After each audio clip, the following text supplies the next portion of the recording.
Yesus berkati para jemaatku yang hadir di sini, terlebih yang belum dapat hadir. Saya percaya Tuhan menggerakkan mereka untuk dapat berkumpul di sini pada pertemuan berikutnya. Tuhan berkati pelayan-pelayanmu, song leader, singer, pemain musik, manual CD sound system, maupun pelayan-pelayanmu yang lain. Terlebih hamba-Mu yang akan menyampaikan firman-Mu, biarlah Engkau sendiri yang berkata-kata ya Tuhan.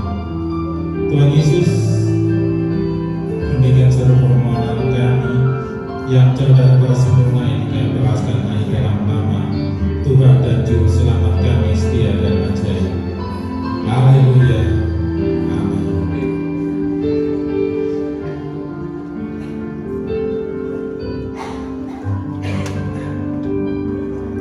Para jemaat, kita dapat hadir di sini, dapat berkumpul sini karena semuanya karena kasih karunia Tuhan kepada kita. Walaupun sebelum acara ibadah ini ada hujan, tapi karena Tuhan sudah berkehendak, kita dapat berkumpul semuanya di sini.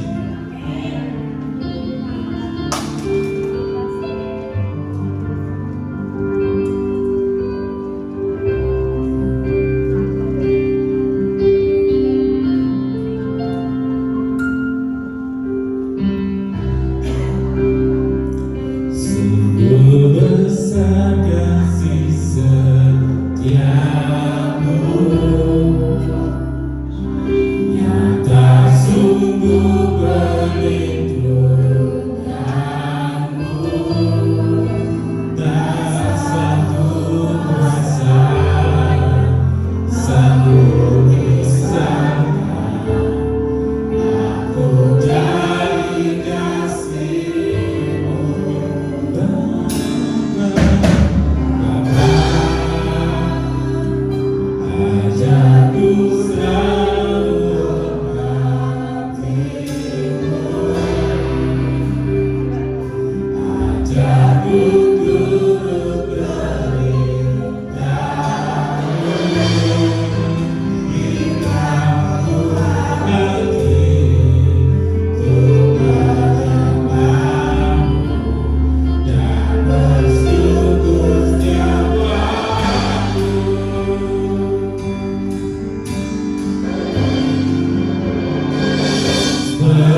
Yesus, sungguh terima kasih ya Tuhan, kami siap memuji memuliakan dalam nama Tuhan Yesus kami sudah berdoa. Haleluya, amin. Beri kemuliaan Tuhan.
Tuhan Yesus, sebentar kami akan mendengarkan firman-Mu. Kuduskan, sucikan hati pikiran kami, sehingga kami dapat menerima firman-Mu, yaitu Engkau sendiri, ya Tuhan. Tuhan Yesus, kuduskan ruangan ini, biarlah Engkau sendiri yang ada di tengah-tengah kami, biarlah roh-roh jahat Kau usir dari tempat ini, ya Bapa, sehingga kami dapat menerima firman-Mu dengan baik, ya Tuhan. Tuhan Yesus, kami siap mendengarkan firman-Mu. Terima kasih Tuhan Yesus. Haleluya.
dan penghiburan.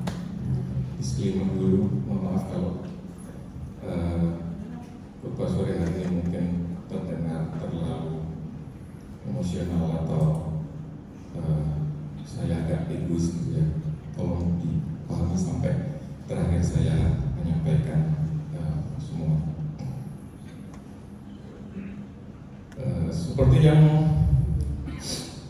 sudah saya siapkan, hari ini saya mengambil ayat dari Ibrani 11 ayat 1. Bisa jemaat untuk bangkit berdiri bersama-sama kita menyatakan firman Tuhan. 1, 2, 3. Iman adalah dasar dari segala sesuatu yang kita harapkan dan bukti dari segala sesuatu yang tidak kita lihat. Amin.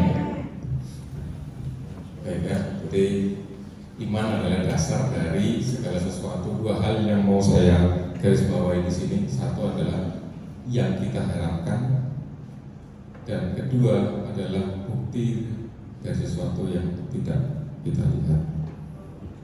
Ya. Pada kesempatan sebelumnya saya menyampaikan firman di sini. Saya bercerita mengenai ibu saya yang kecelakaan sampai hingga dipanggil Tuhan. Kemudian pada akhirnya saya menyampaikan di slide terakhir bahwa janji Tuhan tetap setia. Kalau diingat-ingat saudara-saudaranya, kalimatnya dari Daud, aku melayangkan mataku ke gunung-gunung, dan seterusnya, sampai pada kalimat di mana Tuhan akan menjaga engkau terhadap segala kecelakaan. Ya, memang sengaja ini saya siapkan. Jadi saya bercerita di awal dan kemudian diakhiri saya menyampaikan firman Tuhan yang disampaikan oleh Raja Daud. Jadi mengenai kecelakaan ini, ibu saya itu kecelakaan gak cuma sekali. Ya, sekali ini kemarin yang parah kondisinya. Sebelumnya tahun 2022 sudah pernah kecelakaan yang sebenarnya kalau dilihat lebih ngeri lagi karena sampai masuk ke berita waktu itu.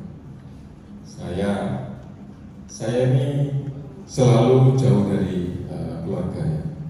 Saya itu kalau diibaratkan itu adalah the prodigal son, anak yang selalu kondisinya selalu ada di tempat yang jauh, nggak pernah pulang. Karena ya memang kebetulan jalan hidup saya kondisinya seperti itu.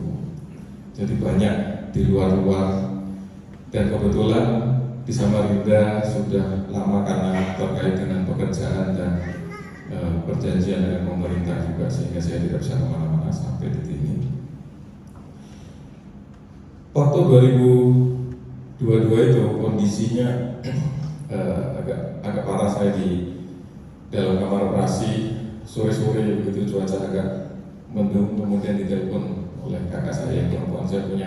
Saya bersaudara bertiga, satu kakak perempuan yang pertama, dan sebetulnya adalah kakak laki-laki. Kakak laki-laki saya ada di Kediri, kakak perempuan saya ada di Surabaya.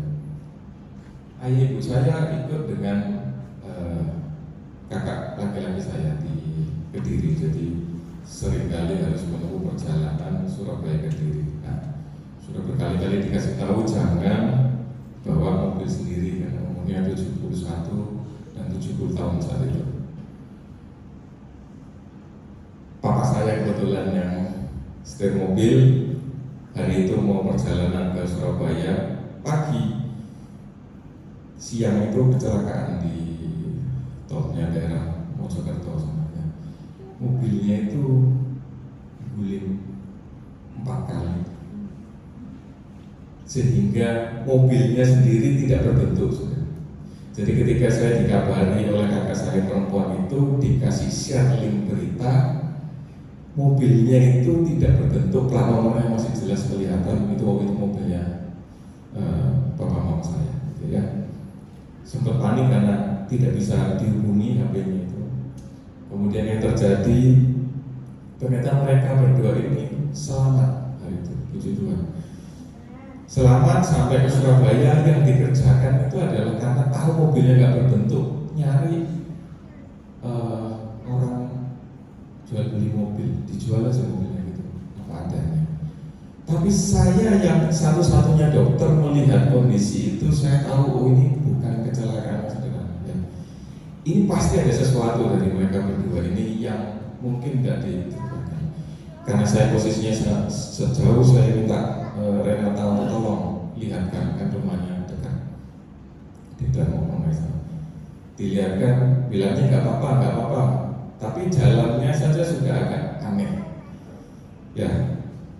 Kemudian saya paksa untuk ke rumah sakit, sampai rumah sakit pun nggak apa-apa kok. Saya karena harus dirawat, melihat ada cedera yang ternyata tidak ringan. Ya, perlu sampaikan selanjutnya.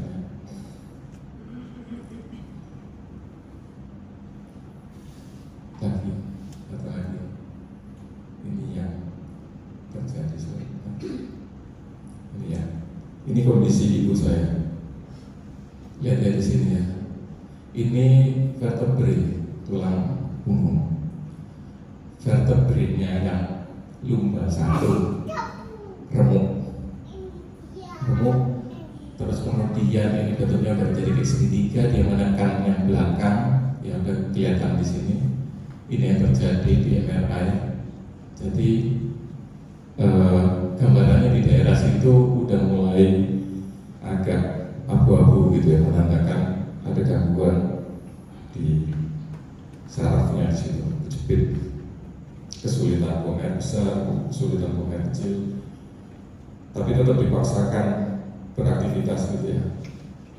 Kemudian menilai kondisinya ini 70 tahun saat itu tidak memungkinkan kalau saya paksakan untuk dikerjakan tindakan operasi dengan segala resiko yang kemungkinan terjadi ya pasti sangat berat. Nah kemudian saya punya kolega di sana di Samarinda, ada dokter ortopedi khusus spine, khusus tulang punggung. Saya kasih seperti ini gambaran, semua MRI-nya saya kasih lengkap. Kemudian sama seperti saya, sudah kondisinya kemungkinan masih stabil karena inline. Tapi kamu selalu nggak melakukan terapi karena posisinya mintanya tidak dioperasi, maka harus ada terapi yang diberikan. Dan terapi ini bukan terapi yang sembarangan. Saya harus memberikan obat penguat tulang yang ketika dimasukkan itu, setelah dimasukkan itu rasanya gak enak, nyeri hebat seluruh tubuh. Tetapi itu yang diperlukan supaya tulangnya ini bisa kembali menyatu. Ya, saya kerjakan itu hari demi hari, bulan lepas bulan sampai 12 bulan. Jadi setiap bulan saya datang, saya pasang infus sendiri, saya kerjakan sendiri, saya beri obatnya sendiri, dan kalau terjadi sesuatu saya atasi sendiri. Puji Tuhan, sembuh, yang tidak meninggalkan bekas, bisa kemana-mana lagi. Tapi ya kadang disitulah masalahnya, kadang karena bisa kemana-mana lagi maka aktif lagi. Ini pasangan suami istri usia 70 dan 71 tahun ini kemana-mana lagi. Kita tahu pada saat itu bahwa kalau melihat kondisi mobilnya itu hancur lebur sampai tidak berbentuk, ditawar itu cuma tinggal 40 atau 60 juta, tidak berbentuk mobilnya itu sama sekali. Ketika melihat berita itu sudah lemes. Tetapi puji Tuhan itu sembuh. Ya. Jadi saya mau menyampaikan firman di sini. Ya. Kadang pencobaan itu datang suatu waktu tanpa kita ketahui. Dan kalau kita ngomong soal pencobaan ini paling pas saya mengutip kitab Ayub. Ya. Semua orang tahu Ayub itu seperti apa. Ya. Ayub dikasih pencobaan yang luar biasa ya. Anaknya meninggal, semua kekayaannya segala macam. ya. Dan pada kondisi terendahnya yang dicatat di Alkitab di Ayub 19 ayat 6 sampai 8, keluarlah kalimat ini. Mungkin kalau kita tahu bahwa Ayub itu pada akhirnya kembali terus kemudian dijadikan ikon bahwa Ayub ini orang yang kuat menerima pencobaan segala macam. Tetapi ada saatnya Ayub itu jatuh juga. Ini kalimatnya ya. Dari Ayub 19 ayat 6 sampai 8. Insafilah bahwa Allah telah berlaku tidak adil terhadap aku. Aku berseru minta tolong, tetapi tidak ada keadilan. Jalanku ditutupnya dengan tembok, dituduh Tuhan itu. Sehingga aku tidak dapat melewatinya dan jalan-jalanku itu dibuatnya gelap. Biasa. Ya, seorang Ayub menyatakan demikian. Ada kalanya ketika kita jatuh ke titik pencobaan terendah, muncul bukan kalimatnya. Itu juga yang terjadi pada saya kemarin. Saya lupa bahwa di Perjanjian Baru Yakobus menyatakan demikian di Yakobus 1 ayat 13. Apabila seorang dicobai, janganlah ia berkata pencobaan datang dari Allah, karena Allah tidak mencobai. Jadi ini dua kisah yang kontradiksi ya. Satunya Ayub menceritakan bahwa Allah berlaku tidak adil sama saya. Saya berseru minta tolong tapi tidak ada keadilan. Jalanku bahkan ditutupnya dengan tembok sehingga aku tidak dapat melewatinya, dan jalan-jalanku itu sudah gak ditutup tembok aja dibuatnya gelap. Luar biasa, Tuhan ditutup. Tapi itu yang terjadi juga dengan saya ketika kemarin ibu saya kecelakaan untuk kali kedua. Sebenarnya ketika minggu sebelumnya itu di Surabaya ya gak ada masalah, main-main aja ke rumah karena ada cucunya ya, cucunya juga mirip dengan beliau, jadi kemana-mana itu di gudang gitu ya. Jadi saya tahu masih sehat, bahkan menunjukkan hasil lab ke istri saya, labnya itu tidak ada satu pun hasilnya yang miss. Luar biasa, hasil lab saya itu tidak sebagus itu, kolesterol saya naik segala macam. Ibu saya itu semua itu dalam range yang normal, gula darah, kolesterol segala macam baik, luar biasa ya, luar biasa. Tetapi tiba-tiba saja ya kecelakaan itu sangat hebat kondisinya, bisa ditampilkan di slide berikutnya. Kalau kita bicara tentang otak ya ada pelajaran anatomi sedikit kemarin ya. Ini di sisi sebelah kiri.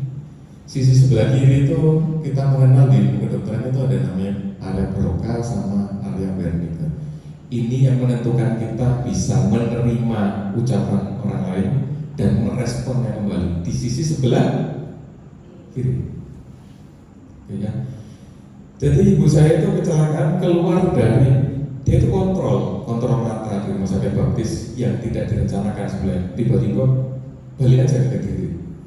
Kemudian kontrol rumah sakit baptis, celakanya hari itu tidak ditemani oleh ayah saya, cuma di-drop aja sama menantunya yang di Kediri, terus kemudian ditinggal gitu ya, sehingga harus pulang sendiri. Pulang sendiri kok ya, yang dipilih adalah ojek motor pangkalan ya. Kalau saudara ada yang pernah ke rumah sakit baptis ya, tahu ya, itu di depannya itu kan perempatan yang sangat gak enak ya, blind spot. Di sisi sebelah kirinya baptis itu 3 lajur, kemudian tiba-tiba menjadi 1 lajur di setelah perempatan itu. Kemudian yang sisi ke utaranya sana 1 lajur juga. Nah, ibu saya itu keluar dengan badannya itu mau ke arah utara juga, tapi dari sisi sebelah barat masuklah seorang anak laki-laki 19 tahun yang nggak punya SIM itu, diterobosnya lampu merah karena mungkin dilihatnya dari jauh posisinya lampunya masih hijau, gaspol, ketika dia sudah sampai perempatan itu kuning dan merah, dia tidak sadar karena jalanannya itu 3 lajur, tiba-tiba kemudian jadi 1 lajur dan blank spot pula. Jadi ketika ibu saya itu keluar dari situ, ditabraknya, jatuhnya ke sisi sebelah kanan, patah tulang belakang, patah tulang iga. Kemudian yang terjadi di otaknya ini, ya, saya ya untungnya, yang namanya orang Indonesia ya, kecelakaan pun masih untung. Saya punya teman dekat yang kerja di rumah sakit Baptis. Jadi saya waktu kedokteran itu kan kalau setelah perklinik itu selalu timnya itu selalu sama, dipilih 3 atau 4 orang gitu ya, selalu kemana-mana itu sama. Jadi ada 3 orang laki-laki, dan kebetulan satu angkatan saya itu sekitar 200 orang.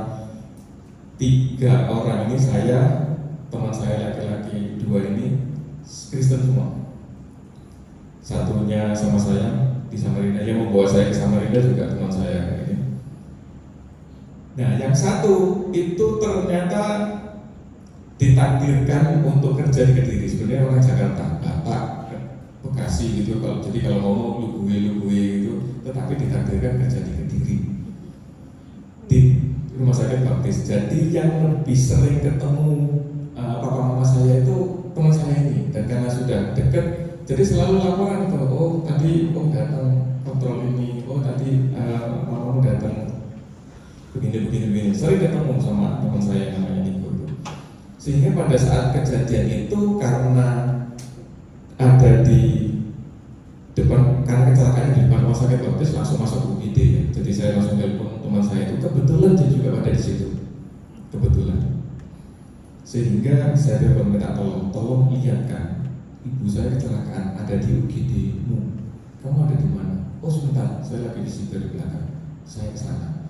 Ketika datang ke situ, dilihatnya tidak sadar, pendarahan dari hidung, telinga. Waktu itu teleponan, tapi karena saya hari-hari terbiasa menghadapi hal-hal yang begitu, bahkan teman saya ini sudah saking dia ngerti ini adalah istilahnya udah kayak tante sama dia. Jadi dia tuh udah gak tahan. Gimana ini tadi ya? Tenang. Saya masih kasih kirim order tuh, CT scan kepala sekarang, jangan tunggu hasil kirim saya. Sudah, karena dokter penyakit dalam beliaunya, dikirimlah CT scan yang keluarnya ini. Ini di sisi sebelah kiri itu istinya bercak-bercak darah yang disebut bersluk. Jadi ini pembuluh darahnya ini nggak sampai pecah, yang ini pecah di sisi sebelah dekat tempurung. Kemudian yang ini yang putih-putih ini bercak kecil-kecil ini namanya bersluk. Jadi otak itu kayak ikan yang ada di dalam akuarium ya, dia berenang-renang gitu, karena ada cairan eksospinal. Ketika ada kecepatan yang tinggi, tiba-tiba berhenti terus kemudian ke sisi sebelahnya, itu bisa menimbulkan cederanya. Ini cederanya.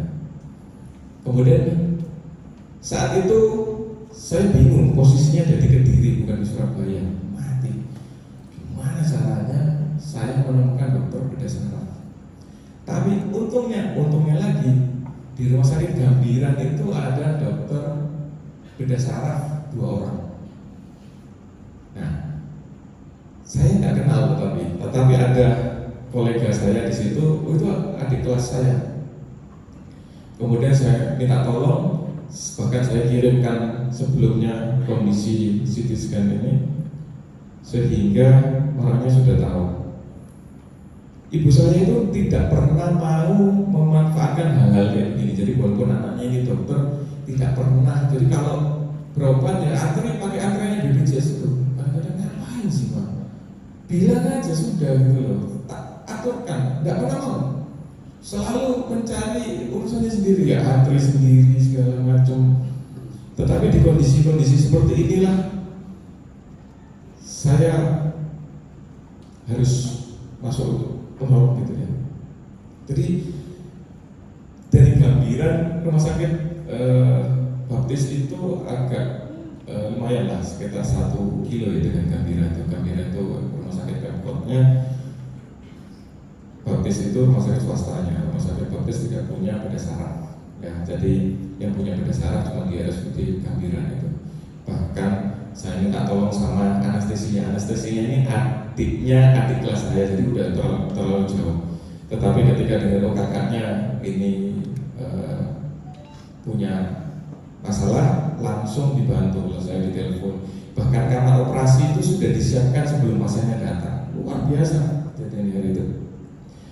Saya perintahkan kakak saya belum sampai ke rumah sakit Baptis, saudara. Saya perintahkan, ketika kamu datang di situ, bereskan semua administrasi, tarik keluar, siapkan ambulan, jelas perintah. Kamar operasi sudah siapkan, luar biasa. Dari Samarinda saya bisa kirim order sebegitu detailnya, siapa yang operasi, siapa yang bius. Kamar operasi sudah disiapkan, semua obat sudah disiapkan. Bahkan ketika Baptis lambat kirimnya, ditelepon sama Gambiran, kirim nggak pasiennya sekarang. Luar biasa ya, kalau kita posisinya kadang itu meminta-minta supaya rumah sakit itu mau menerima. Ini kebalikannya hari itu, tarik sekarang. Karena kalau pasien dengan cedera kepala yang perdarahan ini, kita punya golden period 4-5 jam tidak diatasi, maka selesai, tidak akan bisa kembali. Maka dari itu saya kembali mengingatkan juga di sini pada kesempatan ini, kalau naik motor dipakai helmnya, ya, karena otak itu sama seperti sel-sel saraf lainnya tidak punya sistem regenerasi yang baik, bahkan cenderung buruk. Itu kenapa orang stroke tidak bisa kembali lagi sembuh-sembuh, itu jarang sekali. Nah, ini yang terjadi. Saya harus menyelamatkan kondisi yang ini. Dibukalah kamar operasi jam 3 sore, saya masih ingat. Saya sengaja tidak pulang, kan, dan memang saya tidak bisa pulang hari itu. Kenapa? Karena saya baru dari Surabaya, baru ketemu seminggu sebelumnya itu.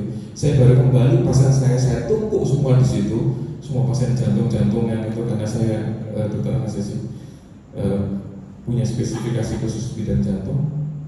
Ketika adik-adik saya bilang, udah mas, pulang aja, kita handle di sini.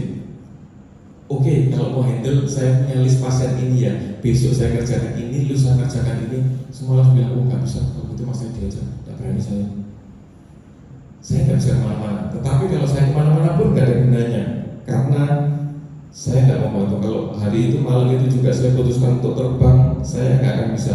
Jadi saya teleponan terus sama dokter anestesi yang membius ibu saya itu. Keluar, selesai itu sekitar mungkin agak malam karena operasinya agak sulit ya, jam 9 malam itu.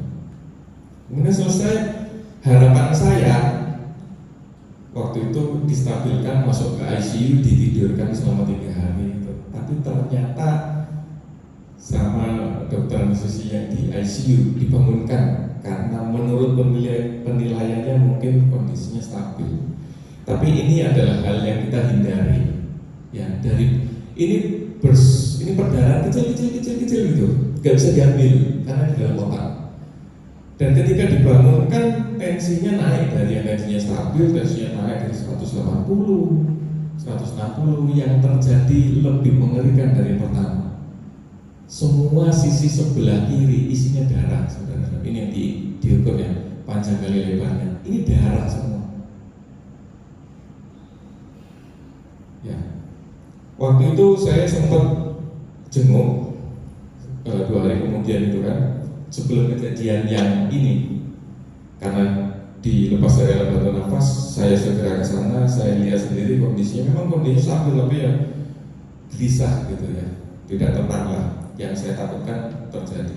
Dan ketika ini terjadi, sekali lagi saya tidak ada di tempat, saya baru landing di Balikpapan dari menjenguk ibu saya itu. Saya buka HP, WhatsApp langsung ramai. Kakak saya memberitahu, mama kondisinya kesadarannya menurun, ada perdarahan, begini. Ya, saya bilang, oke, bukakan kamar operasi. Nah, disinilah saya menjadi aib. Kalau yang sebelumnya, yang kecelakaan sebelumnya, oh saya masih bisa inilah PD. Disinilah pencobaan itu datang bukan untuk mama saya, untuk saya.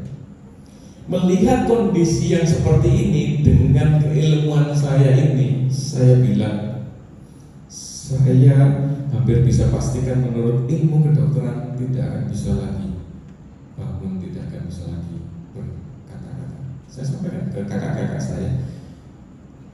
Kakak-kakak saya ini jawabnya santai. Tuhan yang tolong ya, dan kita serahkan. PD luar biasa. Saya bilang, bahkan saya ngotot. Malam itu saya bilang, jangan terlalu berharap. Jelas itu saya bilang sama kakak-kakak saya, jangan terlalu berharap. Lukanya ini terlalu dahsyat. Bahkan ini mau dokter bedah saraf sejago apapun, dokter Strange turun juga nggak akan bisa ngatasi secara ilmu kedokteran. Saya bilang ini tidak mungkin. Jadi siap kondisi yang terburuk. Selama operasi saya tidak tahu apa yang dikerjakan. Setelahnya saya sudah tahu itu pasti pakai alat bantu nafas lama, nggak bisa ngapa-ngapain gitu ya. Terpaksa alat bantu nafas berhari-hari. Pada akhirnya dengan terpaksa, ya sudah, dengan kondisi yang stabil dilepaslah dari alat bantu nafas. Tapi saya sudah tahu, saya tidak banyak berharap sudah. Ketika dibangunkan, tidak ada suara, tidak bisa mengenali orang, diam saja dalam kondisi itu.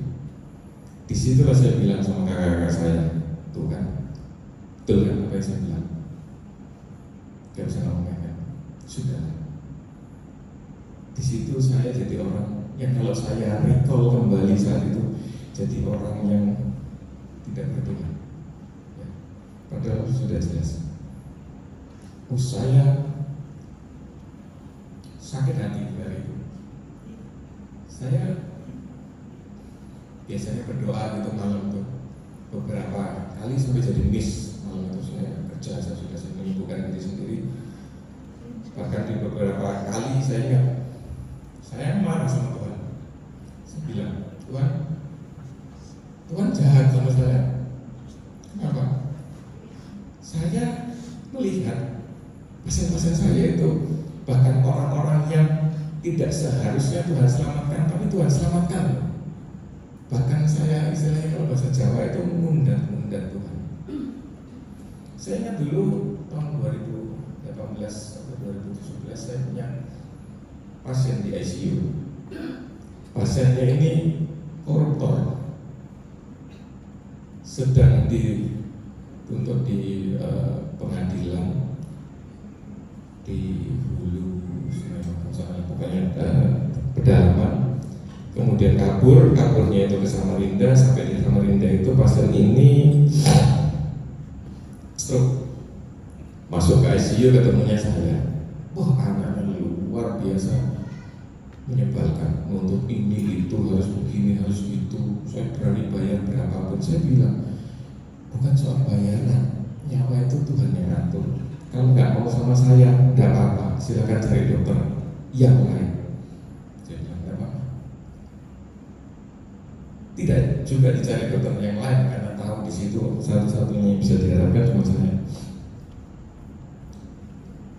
Tetapi pasien ini pada akhirnya selamat, saudara-saudara. Dan ketika pasien ini selamat, saya lepas dari alat bantu nafas, dia bilang anaknya, kamu minta maaf sama Pak Dokter. Ternyata dengar, bayangkan, saya tidurkan pasien itu. Ketika saya berantem sama anaknya pun dia dengar. Hal pertama yang diucapkan, kamu minta maaf sama Pak Dokter. Minta maaf anaknya, maaf ya Pak Dokter, terima kasih sudah disembuhkan. Dan ketika kondisi ini terjadi pada ibu saya tagih, Tuhan gak adil. Orang itu Tuhan selamatkan. Kenapa ibu saya yang hari demi hari postingannya di WhatsApp itu selalu bangun pagi firman Tuhan pasti. Jadi status WhatsApp itu setiap kali dibuka pagi pasti ada status ibu saya. Dan ketika hari kejadian itu pun sebelum beliau ini berangkat posting itu kan ayat firman Tuhan itu luar biasa. Saya tanya sama Tuhan, kok Tuhan jahat sama saya? Ya kan? Jahat Pak. Saya merasa doa saya tidak dijawab. Ya.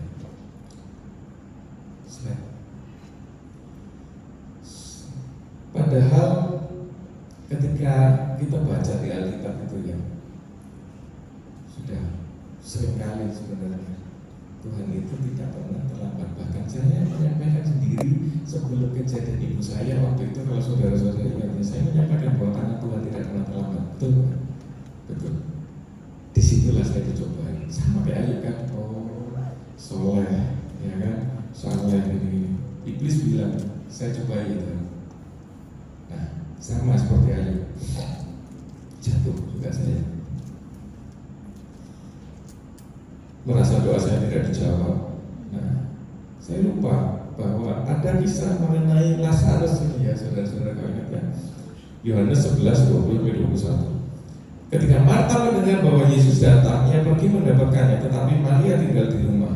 Ini Lazarusnya sudah meninggal. Tuhan Yesus memang sengaja tidak datang tepat waktu saat itu, dengan sengaja. Maka kata Marta kepada Yesus, Tuhan, sekira Engkau ada di sini, saudaraku pasti tidak mati. Sama kalimatnya, ya kan? Itu nggak adil. Cobalah. Saya mendatang itu banyak, saudara, nggak cuma satu. Saya ada juga waktu itu, ada Pak polisi yang tiap hari jujur dia bilang makannya kikil di rumah makan Padang setiap hari, karena kebetulan pos polisi kantor polisinya itu sebenarnya rumah makan Padang. Tiap hari dia bisa kikil sakitlah jantung. Sakit jantung pembudarannya itu udah kecil luar biasa. Masuk kita tolong, waduh, jantungnya nggak bisa nyaut lagi. Setelah kami hentikan, terpaksa mengeluarkan alat khusus yang menopang fungsi jantungnya. Dan celakanya malam hari pasiennya harus masuk ke kamar operasi karena berdarah hebat 2 kali di dalam kamar operasi. Dan dan untungnya pada hari ketiga bangun. Saya sudah kasih tahu istrinya, siap-siap kondisi yang terburuknya begini-begini, sama seperti saya memberitahu saudara-saudara saya, siap-siap kondisi yang terburuk ya, tidak tahu masalah. Bangun, saudara, bangun, bahkan bilang, saya dengar dokter teriak-teriak malam itu, oh kondisinya dalam kamar operasi chaos, perdarahan hebat, tensi tinggal 60, yang keluar itu nggak order saya dalam kondisi yang tenang. Saya berteriak-teriak di kamar operasi itu masih perintah begini. Kenapa kok harus saya berteriak-teriak? Karena di ilmu kamar operasi itu, dokter bedah itu kapten kapal ketika kapalnya itu berlayar di kondisi yang baik. Kaptennya adalah dokter bedahnya.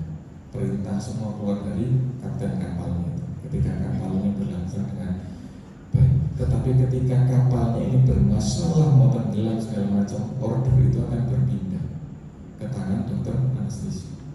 Maka dengan demikian, ketika kondisi pasien itu jatuh ke kondisi yang buruk, semua perintah itu pindah dari dokter bedah ke dokter anestesi. Semua order harus begini.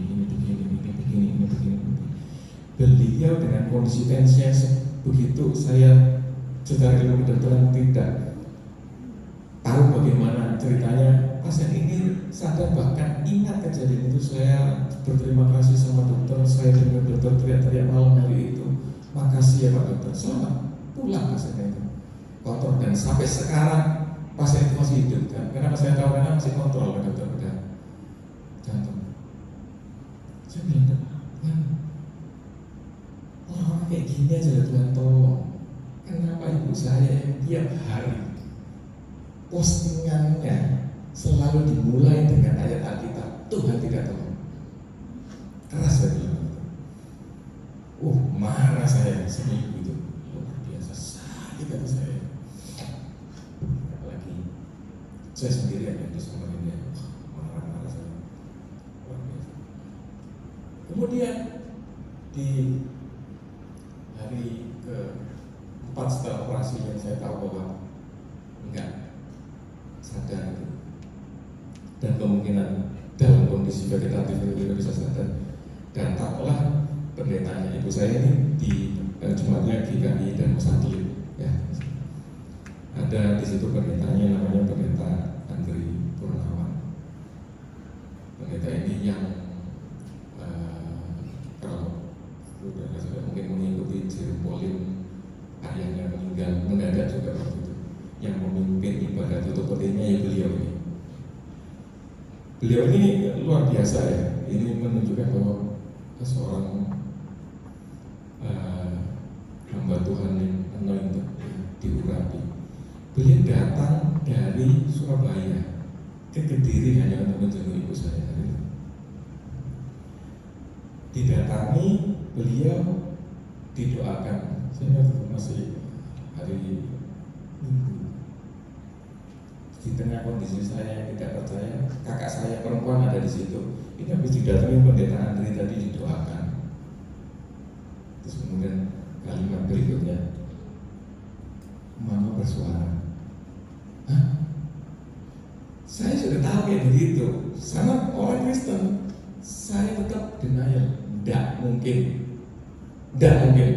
Loh, aku lihat di sini apa yang lihat? Ya kamu yang lihat, aku kan enggak. Tidak mungkin. Kondisinya separah itu. Tidak mungkin. Bisa mengenali orang aja tidak mungkin. Loh, ini loh tadi ditinggal sama anakku dari dada. Tidak mungkin, mustahil. Perdarahannya terlalu hebat untuk bisa itu. Secara ilmu kedokteran tidak mungkin. Itu terserah kalau kamu nggak percaya, tetapi kita sebagai orang Kristen ya harus percaya bahwa ada yang namanya mujizat kan. Iya, aku tahu sebagai orang Kristen, tapi kondisi kayak begini tidak mungkin. Karena jengkel ditutup lah teleponnya sama mereka saya itu. Saya penasaran kan, saya cari waktu gimana caranya lah. Hari demi hari itu informasi yang saya terima. Kemudian dikirimlah video itu. Bangun memang mengenali orang luar biasa, perdana sedemikian hebatnya. Saya itu kayak ditampar sama Tuhan. Dia bilang, ini kan yang kamu mau. Kamu kira saya tidak sanggup? Tadi Ferdinand, saya sanggup. Bahkan ketika saya tunjukkan videonya itu ke beberapa sejawat saya yang tahu kondisi saya itu, bahkan ke dokter berdasarkan teman saya itu, beliau bilang amazing.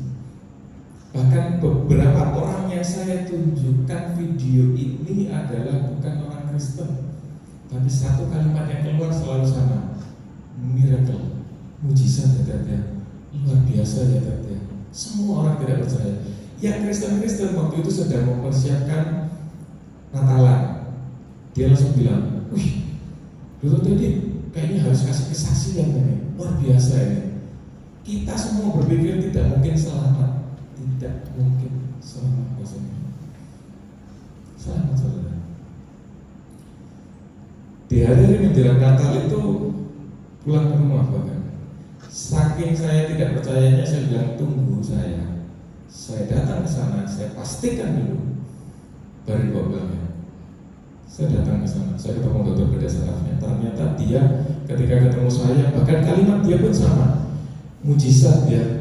Dokter Teddy luar biasa. Saya juga tidak menduga dia yang mengerjakan. Saya juga tidak menduga. Yang saya kerjakan, saya mengerjakan suatu tindakan yang tidak prosedural, tetapi mungkin bisa membantu walaupun nilainya itu cuma ya 10-15%. Disambungkan pembuluh darah yang baru ke pembuluh darah yang sedang berdarah itu dengan teknik bedah saraf yang sebenarnya secara keilmuan itu bahkan tidak signifikan. Dia bilang sendiri tidak signifikan, tapi lihat ya. Saya datang ke sana dengan istri saya, ada dok juga di situ untuk memastikan memang begitu. Ketika saya tahu sama dokter bedah saraf, kebetulan dia lagi di situ. Ibu, ini loh anaknya datang, pulang, dicarinya. Terus kemudian siapa ini? Teddy gitu, matanya belum bisa membuka. Beliau bilang, Ted, pulang kan, sekarang pulang.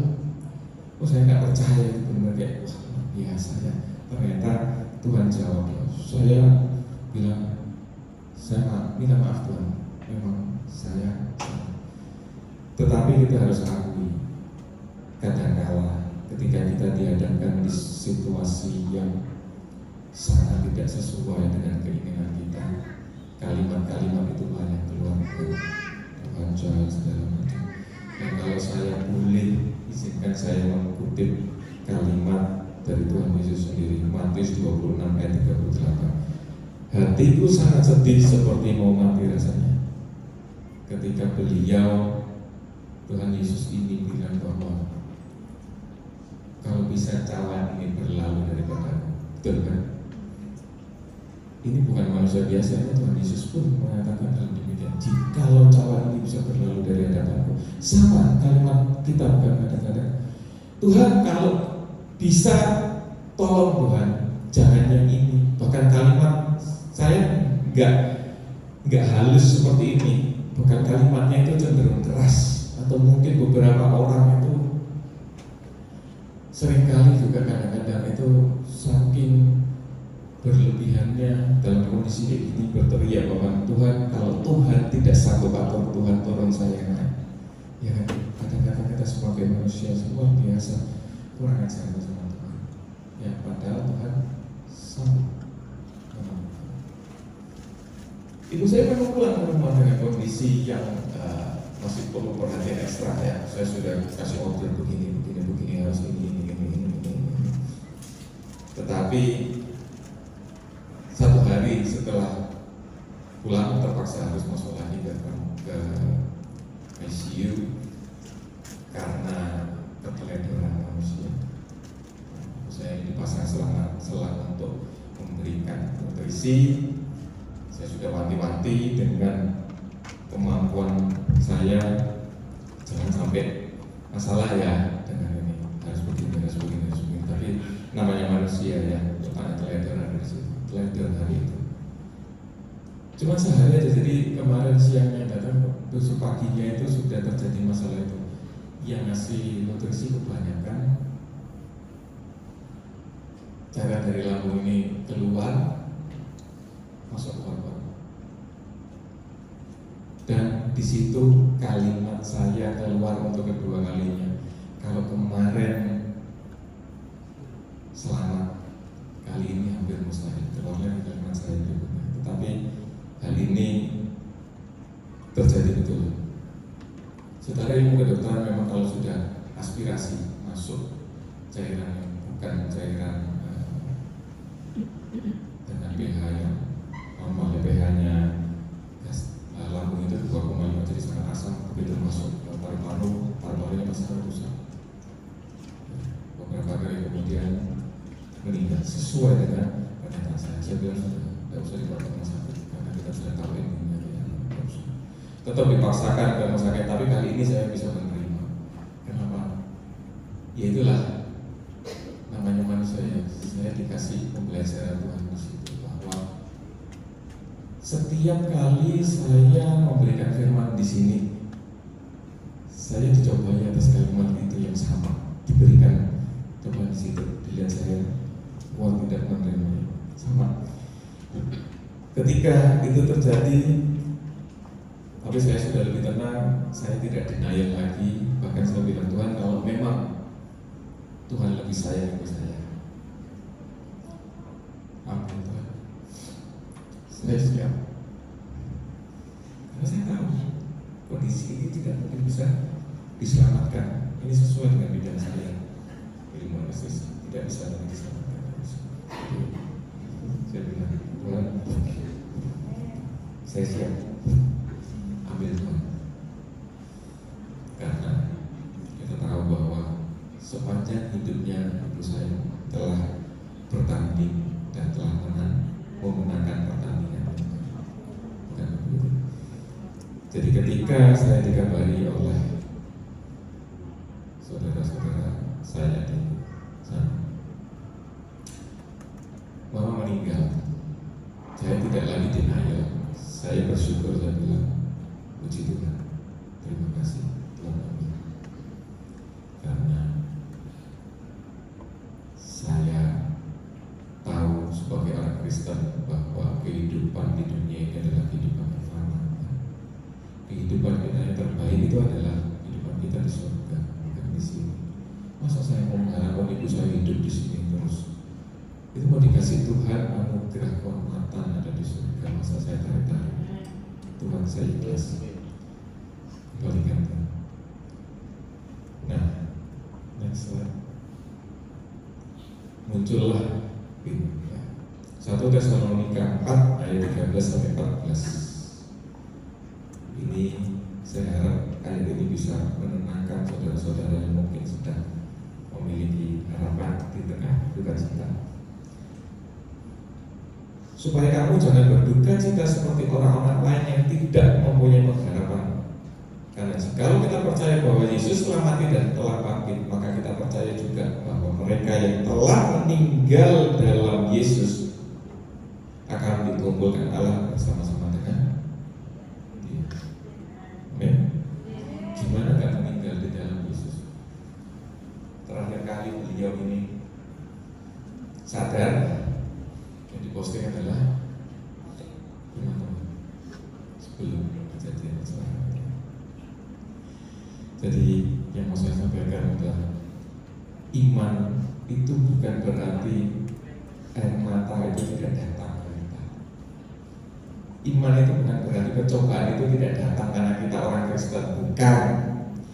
Iman itu adalah kemampuan kita untuk tetap memuji dan menyembah Tuhan bahkan ketika hati ini sedang pedih dan jawaban doa tidak pernah datang seperti yang kita kehendaki.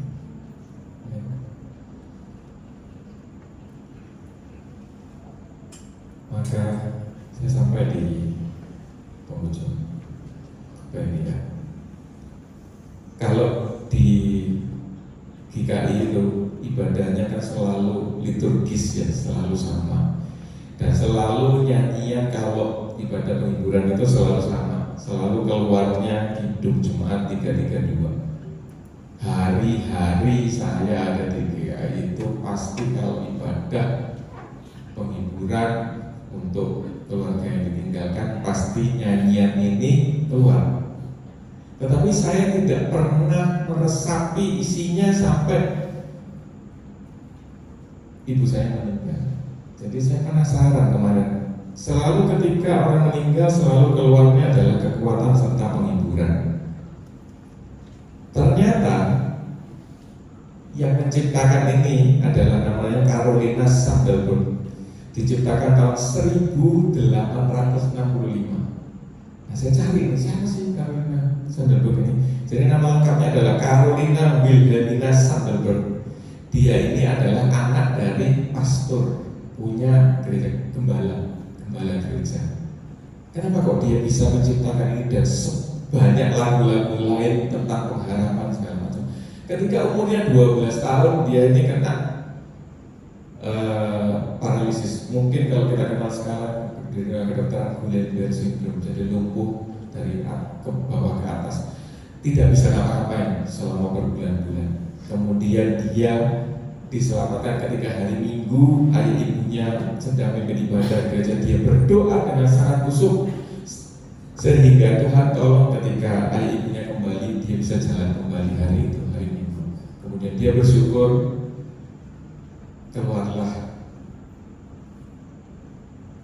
lagu-lagu ini ya,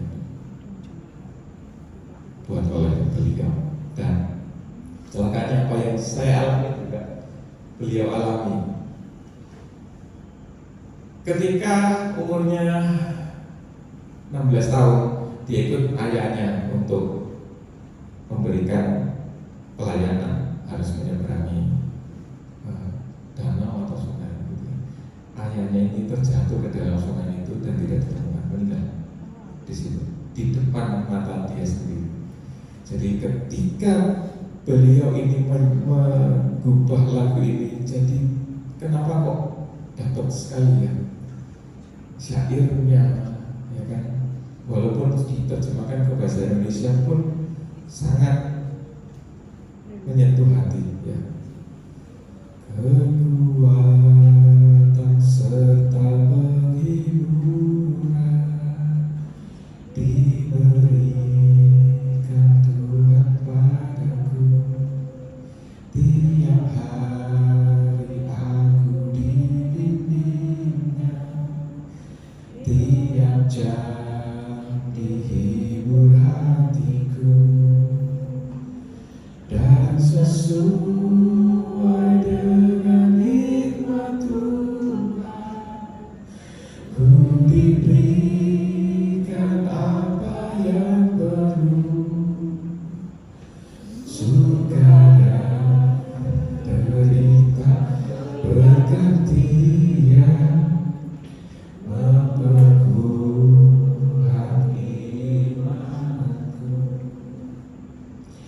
Jadi beliau sejak tahun 1800-an sudah mengingatkan semua orang Kristen bahwa suka dan derita itu berganti-gantian dan saling menguatkan iman. Kebanyakan saudara-saudara kalau dikasih suka aja terus, kasih uang, kasih jabatan, kasih semua, tidak pernah menderita itu. Saya jamin, yakin bahwa iman itu tidak akan bisa. Iman itu justru diuji ketika seseorang itu menderita, dan ketika penderitaannya itu sampai ke titik terendah, yang sampai bilang bahwa seperti Ayub itu Tuhan tidak ada di situlah iman itu tumbuh. Betul kan saudara-saudara? Ya. Tapi sesuai dengan lagu ini juga bahwa tiap hari Tuhan itu jalan beserta aku kok gak kenal. Ya, kadang kitanya aja yang merasa doa kita itu tidak dijawab. Nah, dengan lagu ini maka sampai ke penutupan bahwa disinilah letaknya pujian dan penyembahan. Ya, praise and worship. Kalau kita bilang pujian dan penyembahan itu dua hal yang berbeda, saudara-saudara. Ya. Memuji Tuhan atau pujian atau praise itu datangnya dari kelimpahan ketika kita diberi berkat, ya kan? Ketika kita bisa makan dari masalah segala macam, kita memuji Tuhan. Oh Tuhan makasih, saya sudah dikasih ini segala macam. Tapi kebayang nggak kalau doa itu tidak dijawab atau diberikan yang berlawanan dengan doa kita? Seperti bilang, Tuhan selamatkan ibu saya, tidak diselamatkan. Disitulah letaknya penyembahan. Penyembahan itu datang dari penyerahan diri ketika doa yang kita sedang sampaikan ke Tuhan tidak dijawab Tuhan, bahkan dijawab sebaliknya, tetapi kita masih bisa menyembah. Itu ya saudara-saudara, Tuhan itu selalu baik dan punya rencana. Kitanya aja yang tidak punya hikmat kadang sampai ke sana. Dan seperti kita ketahui, semua orang Kristen dapat memuji Tuhan ketika keadaan sedang baik-baik saja. Siapa yang tidak bisa? Semua orang bisa memuji Tuhan. Tetapi hanya orang Kristen yang beriman yang mampu membawa dia tetap menyembah Tuhan bahkan ketika hidup sedang tidak baik-baik saja. Amin. Disitulah saya kembali ke ayat kita utama pada malam hari ini, Ibrani 11 ayat 1. Iman adalah dasar dari segala sesuatu yang kita harapkan, tetapi juga bukti dari segala sesuatu yang tidak kita lihat, tidak kita dengar. Tetapi kita tahu bahwa Tuhan selalu menolong kita semua. Dan hari ini izinkan saya untuk meminta saudara-saudara yang ada di sini untuk kembali doa untuk saya dan keluarga yang saya dari seluruh dan pada dasarnya hidup berasal dari Allah dan kepada Allah itu kembali. Kiranya terang Kristus benar beristirahat terakhir.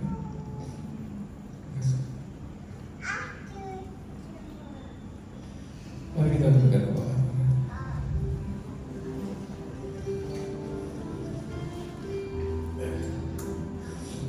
Tuhan yang berkasih, kami datang bersikup dan lagi hamba Tuhan pada malam hari ini. Kami datang malam hari ini bukan dengan kekuatan kami, melainkan dengan hati yang terbuka dan rapuh di hadapan-Mu. Terima kasih untuk firman-Mu hari ini yang mengingatkan kami bahwa iman bukan ketiadaan air mata, melainkan kepercayaan tetap berdiri di dua kaki kami meskipun kami tidak melihat semua jawaban yang kami harapkan.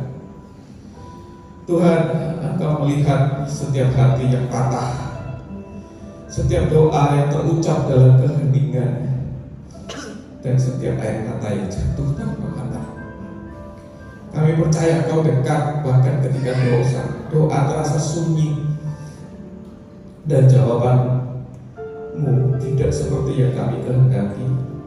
Pada saat ini dengan iman yang kami miliki, saya secara pribadi menyerahkan ibu saya dalam tangan kasih. Saya percaya oleh anugerah-Mu dalam Kristus Yesus, Ia telah berada di dalam kerajaan surga bersama Tuhan Yesus dan menikmati sukacita serta damai sejahtera yang sempurna. Terima kasih Tuhan, karena kematian bukan akhir bagi kami yang percaya, melainkan pintu menuju kehidupan yang kekal bersama. Teguhkanlah kami yang masih Kau izinkan berada di jalan dunia ini.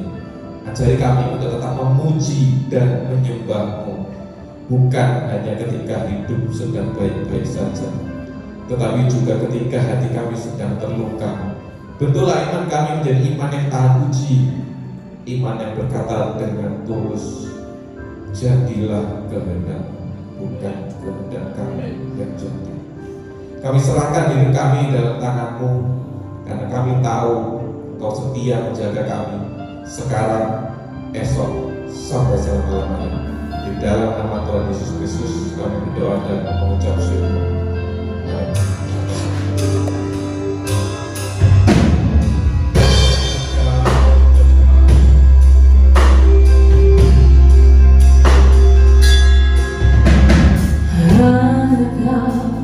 Tempatku berlindung, hanya Kau anugerah kekuatanku. Izinkanlah ku datang menyembah, membawa syukurku.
Mungkin kita sedang bersedih, kehilangan seseorang, mungkin dalam sakit penyakit, mungkin dalam masalah pekerjaan, mungkin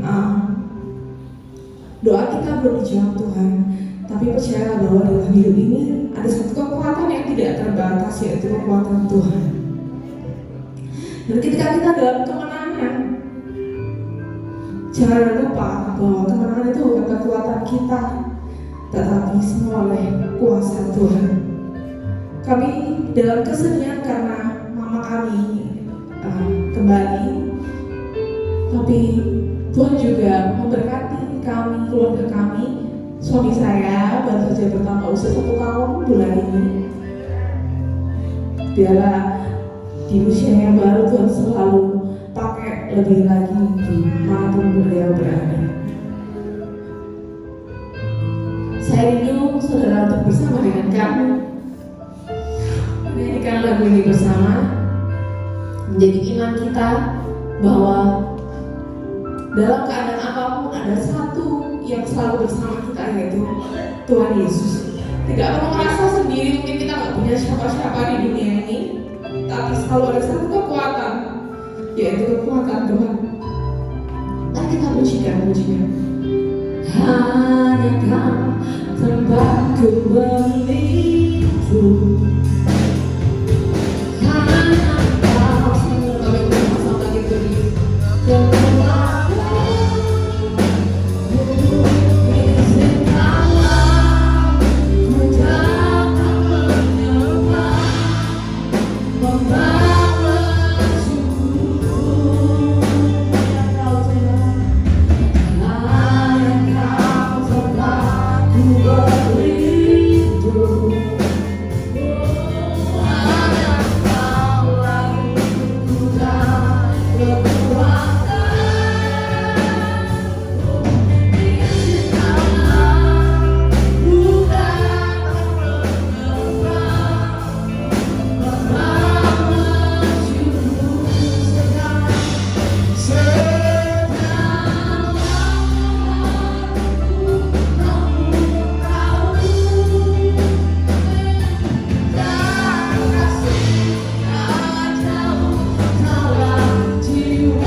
Silakan duduk Bapak Ibu Saudara. Pada malam hari ini kita sudah diberkati oleh Tuhan, diberkati firman Tuhan, kesaksian-kesaksian yang menguatkan kita, dan kita lebih hari lebih cinta Tuhan, lebih hari lebih dekatnya Tuhan Yesus Kristus. Sebelum pengumuman, diberi kesempatan bagi Bapak Ibu Saudara yang rindu berbuat baik, dipersilakan hamba-hamba yang bertugas mempersiapkan diri.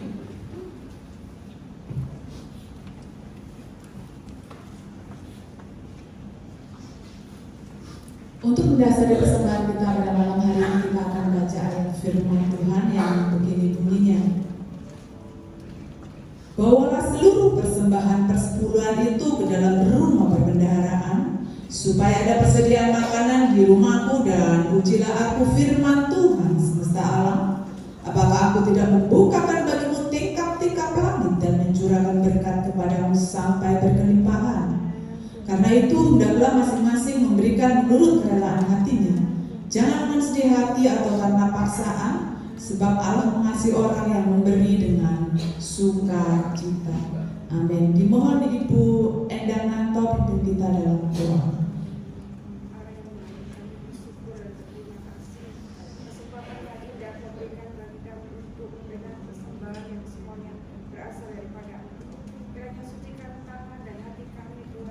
Sehingga Tuhan persembahan yang sedikit ini berguna untuk kemuliaan di tempat ini. Terima kasih Bapak, berkati pengedar pundi-pundi Bapak, berkati keluarga rumah tangga, kerjaan mereka Tuhan, kiranya kalau lebih Tuhan di dalam pelayanan mereka. Terima kasih Tuhan, kami siap memberikan persembahan hanya di dalam nama Tuhan Yesus Kristus.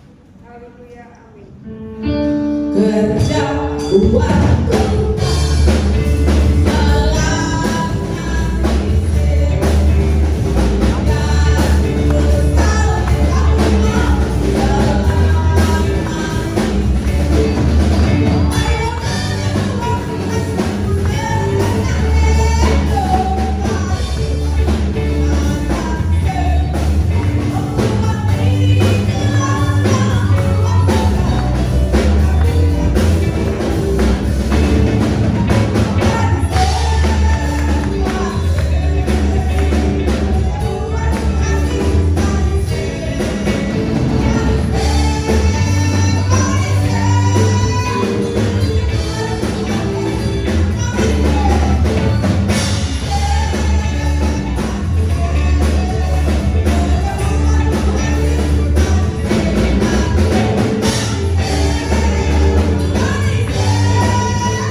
persembahan apapun juga yang sudah dipersembahkan atau yang akan dipersembahkan, percaya dan yakin bahwa Tuhan Yesus sudah mengembalikan berlipat kali ganda. Puji nama Tuhan.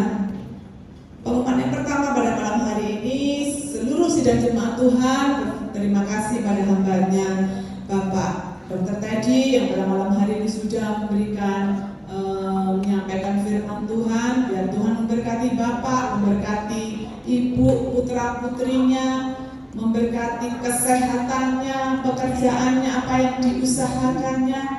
Terlebih Tuhan memberkati pelayanannya. Puji nama Tuhan. Yang kedua, Bapak Ibu Saudara, kita bersyukur pada malam hari ini kita ada di tempat ini ya. Kita ada di rumah Tuhan untuk memuji besarkan nama Tuhan.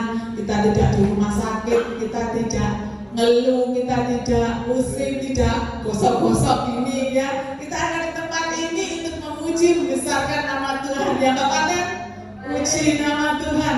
Kita bersyukur karena anugerah yang terbesar adalah kesehatan yang diberikan oleh Tuhan kepada kita.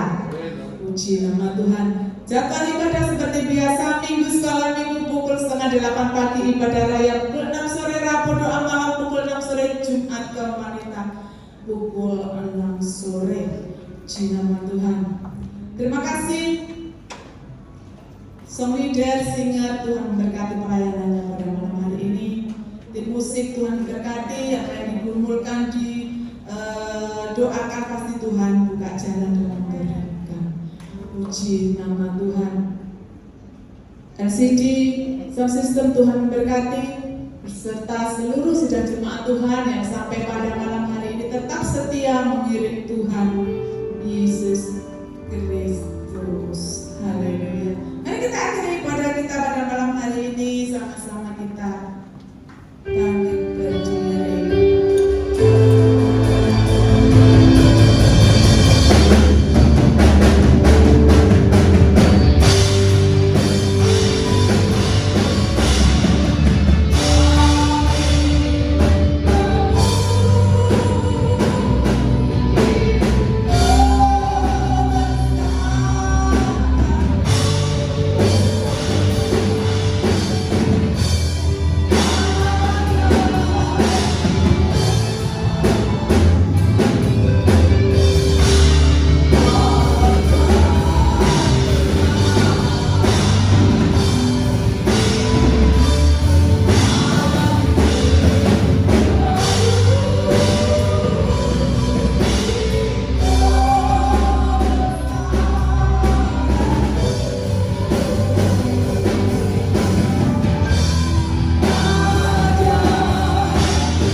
Sungguh kami bersyukur Bapa, Tuhan telah pimpin ibadat kami yang kudus dari permulaan sampai penghabisan. Terima kasih Bapa-Mu yang baik. Ampunkan segala dosa kesalahan kami. Kami bersyukur sabda malam jam ini mengingatkan bagi kami umat kebaikan tanpa kecuali supaya tetap kuat di mana kami boleh mendapat percobaan. Ombak gelombang angin ribut datang menyerpa kami, badai boleh menimpa kami. Dengan sesuai firman Tuhan kami tetap dikuatkan. Terima kasih atas firman-Mu Bapa. Serahkan pada kami semuanya, bahkan pada anak-anak yang tidak tampak hadir pada saat ini. Kami berdoa buat hamba-Mu Dr. Teddy yang satu percaya akan menjadi saluran berkat bagi kami. Berkati Tuhan di dalam pelayanannya, berkati dalam tugasnya sebagai dokter, berkati istri dan putra-putrinya, terlebih di dalam kesehatan yang Tuhan memberkati. Terima kasih Tuhan, syukur dan terima kasih. Kami berdoa bagi anak-anak tidak hadir saat ini Tuhan. Kami percaya yang sakit Tuhan sudah sembuhkan. Perkenankan kami berdoa bagi pemerintah bangsa negara kami Indonesia terkasih. Kiranya Tuhan tetap berdasarkan Pancasila, sehingga para hamba Tuhan yang melayani pekerjaan Tuhan leluasa, banyak jiwa-jiwa datang bertobat di bawah kaki salib Tuhan. Terima kasih Bapak. Perkenankan kami berdoa bagi Bapak Presiden kami, para petinggi pusat sampai daerah, para menteri pusat sampai daerah, anggota DPR, MPR pusat sampai daerah, tingkat 1, tingkat 2 Kota Surabaya. Dan tetap diberkati Tuhan, dilindungi Tuhan, dan senantiasa bersatu di dalam Tuhan, seperti firman Tuhan yang mengajar kepada kami. Terima kasih Bapak. Berkati Kota Surabaya kami, dijauhkan dari banjir, dijauhkan tanah longsor, orang-orang jahat, singkirkan semua. Terima kasih Tuhan, gempa bumi singkirkan Tuhan. Lindungi naungi anak-anak Tuhan semuanya di mana mereka berada. Terima kasih Tuhan Yesus, syukur dan terima kasih. Kami berdoa bagi keamanan yang ada, Tuhan memberkati para dokter medis, perawat di mana mereka berada, Tuhan memberkati. Beri kekuatan kesehatan untuk menunaikan tugas mereka.